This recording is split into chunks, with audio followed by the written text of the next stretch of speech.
Alors, bonjour à tous. En attendant un temps un peu plus clément, un peu moins lourd pour jouer, je vais vous faire un petit tuto sur les scies ras. Mais alors un tuto très simple en fait, juste pour comment on règle une scie ras. Parce que je vois souvent sur des parties des gens qui viennent avec des scies ras ou d'autres gilets qui ont un petit peu le même système et qui la portent beaucoup trop bas. Et tout détendu, et à chaque fois je leur dis il faudrait un petit peu la resserrer. Oh bah je comprends pas, j'ai mis les scratchs au maximum. Et je leur explique, mais en fait, il y a tout un système derrière où on peut régler la scie ras et donc la porter un peu plus haut pour que ce soit plus pratique. Et puis avoir au passage, même si c'est pas trop le but, mais on aime bien ça, un look un peu plus badass. Même si moi je fais que 53 kg, c'est quand même plus sympa de ressembler à les images qu'on voit sur internet et dont on s'inspire. Donc en fait, la scie ras, donc, il y a différents systèmes de scratch. Et le principe d'une scie ras maritime dans mon cas, avec ce petit poignet ici, vous allez comprendre à quoi ça sert, ou land, c'est-à-dire terre, où elle se trouve derrière, c'est de pouvoir l'enlever rapidement en RS en cas de blessure par exemple. On va l'enlever rapidement pour se faire soigner, ou si on tombe à l'eau pour pouvoir l'enlever et sortir rapidement de l'eau. Ce système en fait il est composé d'un petit câble relié à ceci, qui va venir défaire un petit œillet, un petit lacet dans un œillet, dans lequel est maintenu tous les systèmes de tension, de rétention de la scie ras. Donc d'abord je la défais, comme ça vous allez comprendre. Donc hop, on défait le petit scratch. Là j'ai la poignée, je tire dessus, elle se déscratch. Ici il y a un câble. Et quand on tire sur ce câble, on le sort entièrement. Et là vous allez voir, la scie ras tombe toute seule. Donc moi elle s'est pas bien décrochée parce que en fait j'ai ma lanière 1 point, on joue à l'airsoft, on n'est pas non plus sur le terrain. Mais techniquement ici aussi, si je tire un peu fort, voilà, vous voyez, elle s'est défaite entièrement. Donc j'aurais pu en fait tirer, au lieu de la passer sur la tête, si j'avais le casque, tirer vraiment très fort et les lanières se seraient défaites correctement. Donc je vais vous montrer où se trouve le compartiment et comment on remet ceci en place. Donc voilà où tout se joue, à l'arrière de la scie ras.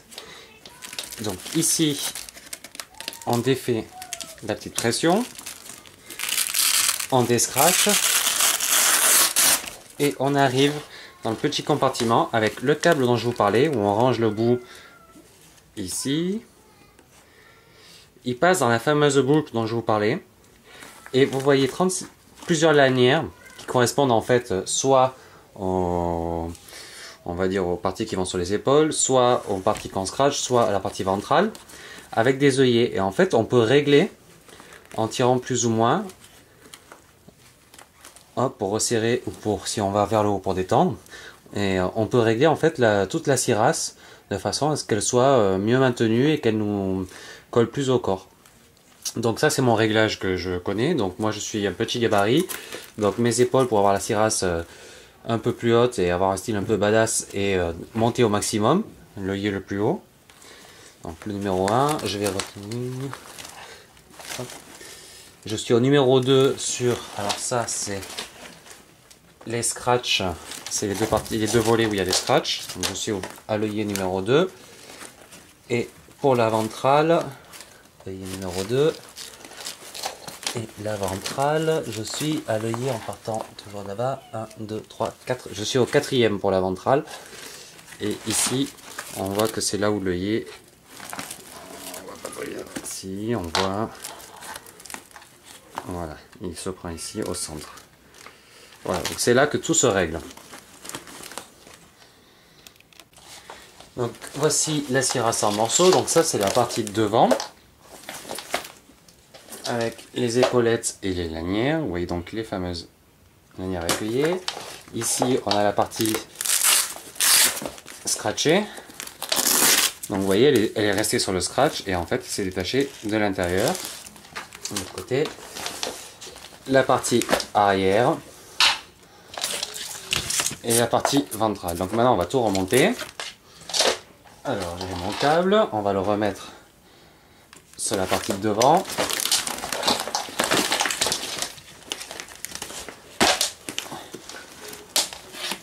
Donc il était ici, hop,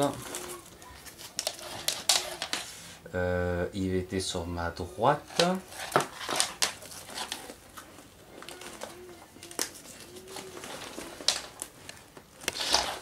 Voilà. Ici, il passe dans ce petit guide pour ressortir tout au bout. Voilà.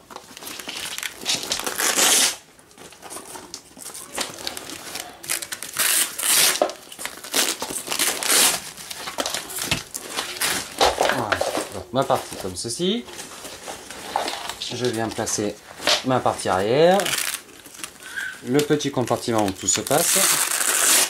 Voilà. Alors je vais envoyer mon épaulette ici.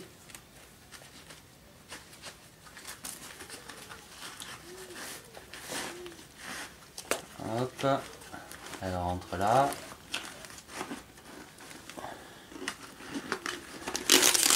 Donc je la récupère à l'intérieur. Hop, on va tirer correctement. Ici c'est le fameux point avec le lacet où il va falloir tout passer. Donc, on va défaire ceci au maximum. Parce que vous voyez que tout peut se défaire correctement. Hop, on va tirer un peu, voilà. Encore un peu plus puisque moi je la porte très très haut. Je suis un petit gabarit, donc je veux avoir l'œillet numéro 1. Il faut que je sois en face ici. Donc en fait, comme elle est réglée très très haute, la partie renfort ici vient en fait mordre, scratcher sur les deux, sur la partie arrière et la partie avant. C'est pour ça que j'ai eu du mal en l'enlevant à séparer. Il faut tirer fort pour séparer la partie avant et la partie arrière de la Siras parce que je la règle très très tight. Mais si on l'a réglé pour un plus gros gabarit et que ce scratch ne venait pas, d'ailleurs ça il faut que je pense à l'enlever, ça me sert plus. Voilà, s'il venait en fait contre ici, vous voyez, avec cet espace, mais en fait ça coulisserait très très facilement.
Donc voilà, j'ai fait passer toutes mes lanières, donc je me retrouve avec les deux épaules, les deux ventrales et les deux scratchs, on va dire du torse ou ventre, c'est pas bien grave.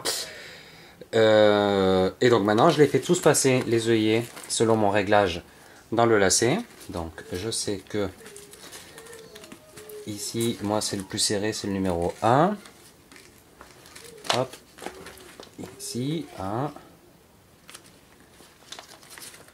Ensuite, pour les ventrales, je crois que je suis au numéro... J'étais au numéro 4, on va passer au numéro 3. J'aurais un peu plus serré. Donc on range correctement en dessous. Hop, pour avoir la suivante. 1, 2, 3. Et je crois que pour les scratchs latéraux, j'étais au numéro 2. De toute façon, on n'est pas censé tout défaire, hein. Nous on joue qu'à l'airsoft, donc comme on défait pas tout, au pire quand votre réglage n'est pas très bon, vous ouvrez juste derrière, vous défaites le lacet, tac tac, un œillet, et ça tient en place, c'est pas bien compliqué. Et vous faites différents tests jusqu'à trouver quelque chose qui ait de la gueule et qui vous tienne bien, surtout quand vous vous déplacez, quoi.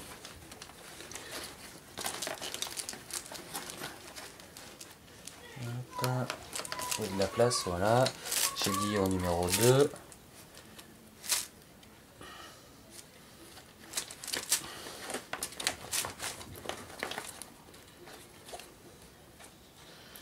Hop, on va passer le câble, comme ça me le tiendra. Voilà, le temps de ranger, comme ça je peux tirer un peu. Voilà, donc moi, ben, comme je le règle super serré, j'ai du rab, donc le rab après, on le plie. Bah tiens, je l'avais jamais fait, j'avais jamais pensé, mais pourquoi pas, il y a de la place, je peux le plier par-dessus, en le passant encore dans les œillets. Ça fera une belle boule dans le dos. Donc je passe mon câble au final. Voilà, et en fait c'est juste ça qui tient tout simplement. Donc quand on tire sur la poignée, on tire le câble et comme ça on libère le lacet, on peut enlever tous les œillets. Donc le câble je le range dans le petit compartiment qui va bien ici là. Voilà, et j'avais ce lacet, je sais plus trop à quoi il sert. Il était quelque part là, ça doit être pour avoir quelque chose une rétention un peu plus... On l'enroule autour du câble je crois, un peu comme ça là, en 8. Et ça permet que ça glisse moins facilement. Mais comme là où on se rate jamais et qu'on n'est pas non plus à faire l'Afghanistan tous les week-ends, je vais l'enlever. Donc je referme. Ici je remets tranquille, hop, ici mon œillet, voilà je referme, je remets le bouton pression.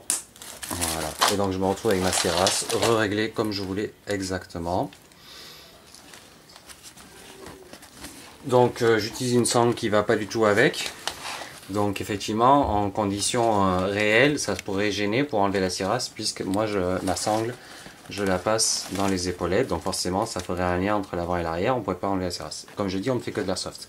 Cela dit, ceux qui veulent pousser le truc, il existe des sangles avec le même système d'œillet, c'est-à-dire que vous avez deux lanières que vous passez ici, qui vont avoir les œillets en bas, que vous allez régler dans votre câble pour avoir la hauteur, et au bout ici ça se rejoint et vous avez votre réplique. Ce qui fait que quand vous tirez le câble, non seulement vous détachez la serrasse, mais vous avez aussi la réplique qui peut partir avec, où en fait vous êtes vraiment...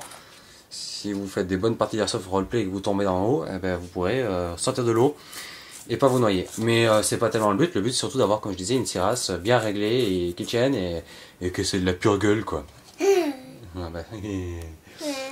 Voilà, merci de m'avoir suivi. Si vous avez des questions, n'hésitez pas, je réponds régulièrement sur YouTube et puis je peux faire un petit complément. Bonne journée.